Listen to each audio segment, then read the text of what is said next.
Hi, good morning children. Welcome to your online class. Today we shall discuss about metals and non-metals. In the earlier class, we have learnt about the physical properties of metals, isn't it children? Like how do metals look like? We discussed about malleability, ductility, sonorous, and about sonorous good conductors of heat and electricity, isn't it children? These are all the properties of physical properties of metals we discussed in the earlier class. In today's class, we'll learn about chemical properties. Children, as I told you, physical properties means to look how the metals are. Basically, metals, I was saying you, isn't it? Metals can be drawn into wires, metals can be made into sheets, metals have shining surface, metals are good conductors of electricity, metals have ringing sound, sonorous means, isn't it? So, isn't it children? These all properties, and all the metals are good conductors of heat and electricity. So, wiring in your houses to carry electricity, metal is used. And today we shall focus on chemical properties. Firstly, we will see reaction of metals with oxygen. Reaction of metals with oxygen. Children, all metals react and form metallic oxides. Metals usually react with metals, metal plus oxygen gives rise to metallic oxide. Metallic oxide, children. Got it children? Metals react and form metallic oxides. For example children, metal. We will take iron as an example children. Iron. We are all familiar. Iron. Which in our school benches are made with iron. Some doors are made with iron. Isn't it children? This iron reacts with oxygen to form iron oxide. So, iron plus oxygen gives rise to iron oxide, children. Means metal plus oxygen gives to metallic oxide. The oxide formed with a metal is called as a metallic oxide. Then how can we say that is a metallic oxide, children? It rusts. Iron, when it is exposed, rusting of iron is an example for metallic oxide, children. That is iron oxide. Okay, even magnesium. Magnesium is a metal. Here, this also will react with oxygen to form magnesium oxide. Or it burns, children. Magnesium burns to form magnesium oxide.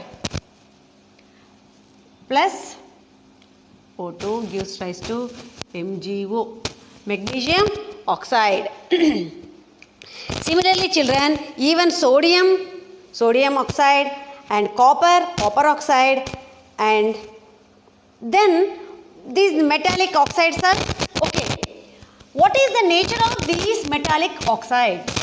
Like copper plus oxygen gives rise to cupric oxide or copper oxide, then sodium plus oxygen gives rise to sodium oxide. Okay children? Now we shall focus on what is the nature of these metallic oxides. Either it is acidic or basic. To test it is an acidic or basic, the nature of the metal oxide form, let us scratch the rust of an iron. Children, you know rust of an iron.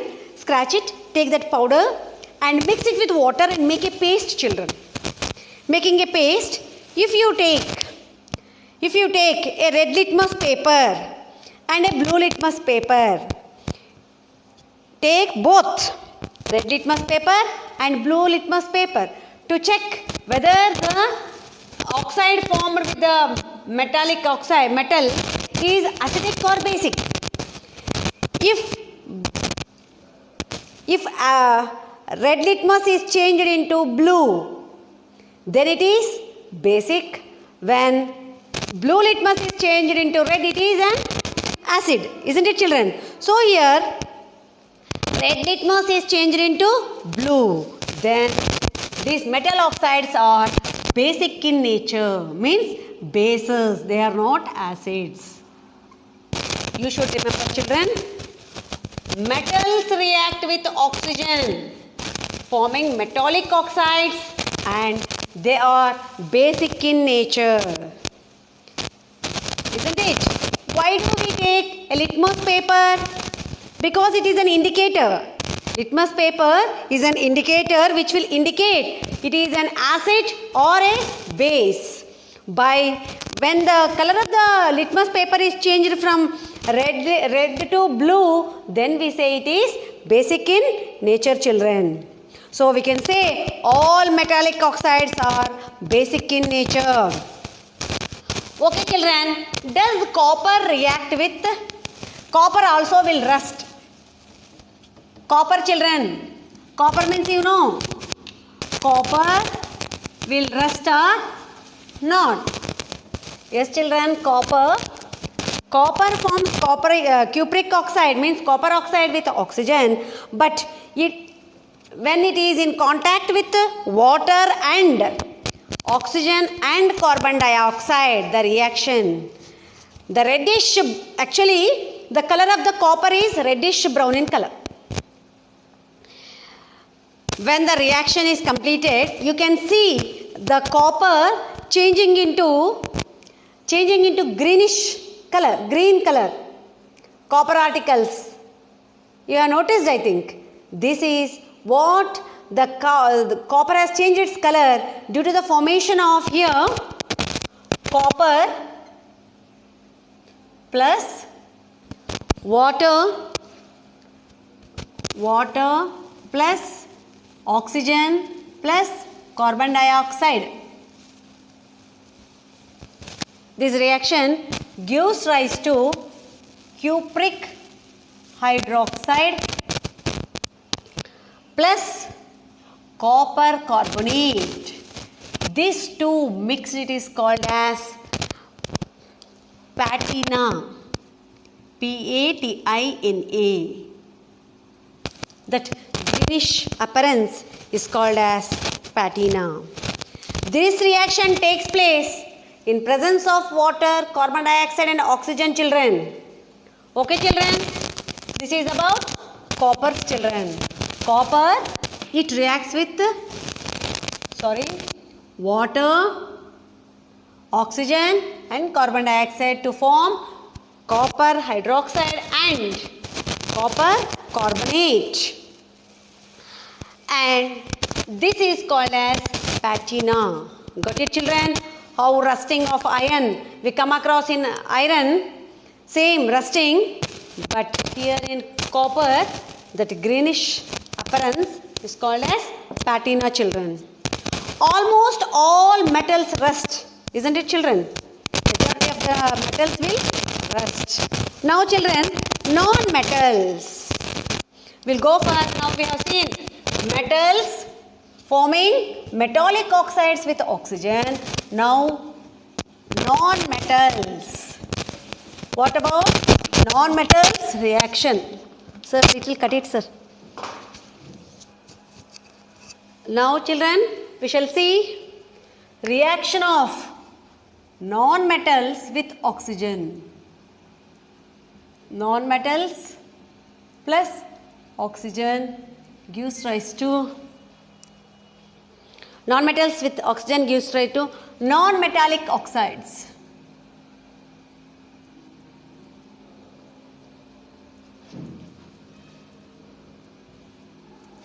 Okay, children, non-metallic oxides. And we'll take non-metal like sulfur. Sulfur, children. Sulfur, we should take, sulfur is a non-metal. It reacts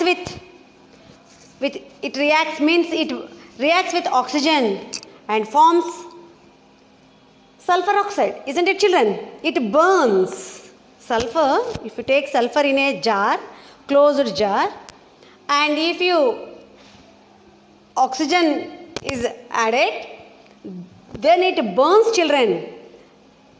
Take powder that powder you should take, children, that sulfur dioxide.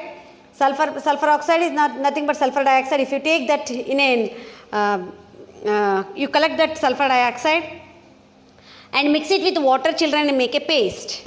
Then we'll test it to the litmus paper. It will change into, blue litmus will change into red, children.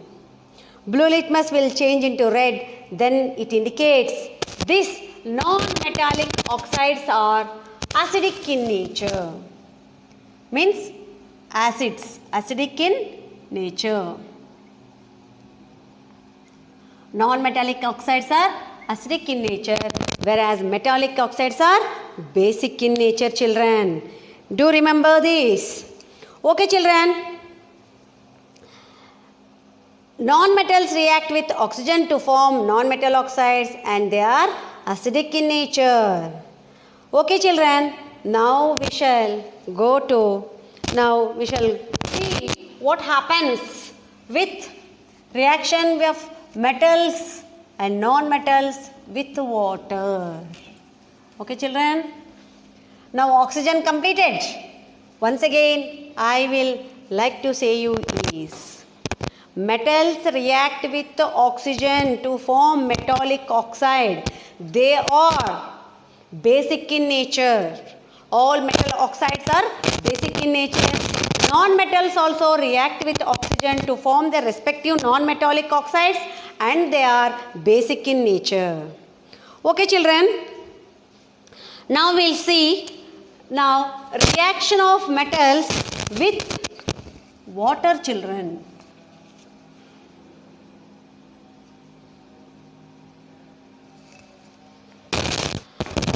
Children, reaction of metals with water. Metal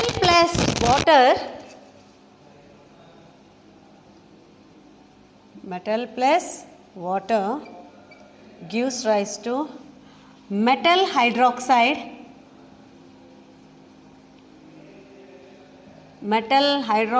or metal oxide plus hydrogen gas is liberated, children. Plus hydrogen gas is liberated. Okay, children, metal plus water. When metal reacts with water, metal hydroxide or metal oxide is formed with hydrogen gas is liberated. Children, we can see like metals like sodium, potassium, calcium, aluminium, iron, all these react with water and they form their respective oxides and hydroxides with the liberation of hydrogen gas, children. Almost all the metals, children, with their respective oxides and hydroxides. Children, to say you is sodium and potassium or the soft metals. Sodium and potassium, children. They are highly reactive metals, children. These two, sodium and potassium. Sodium and potassium. These two are highly reactive metals. Even with cold water, they react vigorously and they catch fire. They burn with water. Even, children, if you take sodium in your hand, just in our hand, little moisture is present, isn't it, children?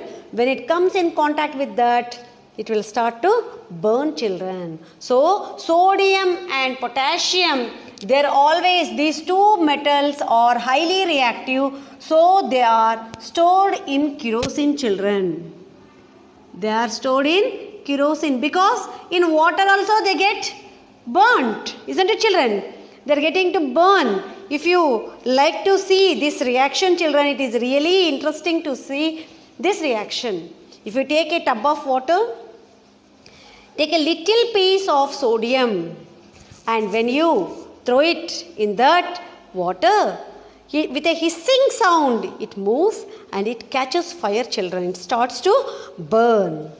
Got it, children? Very vigorously they react with water. These two metals, children, like sodium and potassium.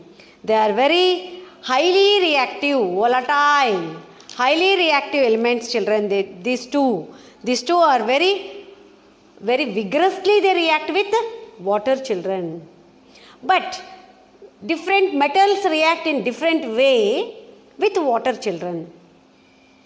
Firstly, we'll see sodium. Firstly, we spoke about sodium and potassium.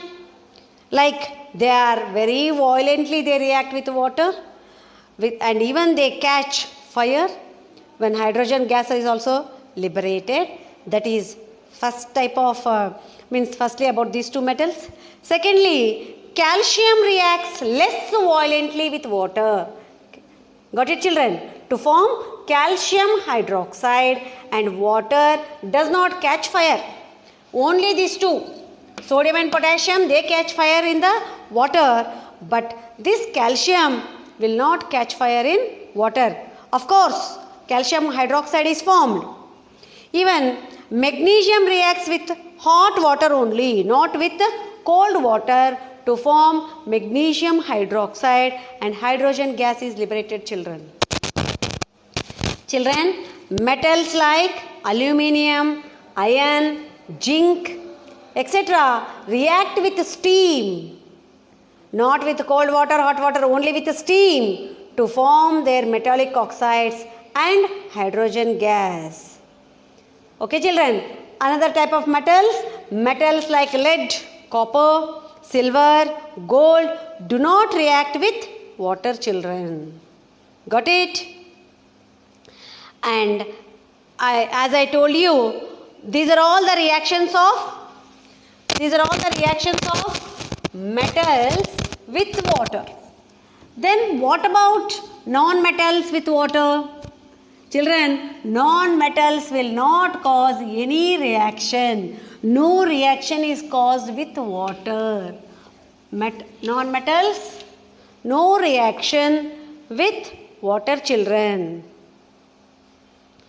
Okay, children, in today's class, we learnt about reaction of metals with oxygen and with water, both metals and non-metals. Let us recollect what we have learnt. In the previous section, we learnt about the physical properties. In today's chemical properties, we learnt metals and non-metals, reaction with oxygen and water. In the next session, we shall discuss about reaction of metals with acids and bases. Children, these two topics, in the next section I want to make you to teach, and we'll end up the lesson, children. Thank you, children.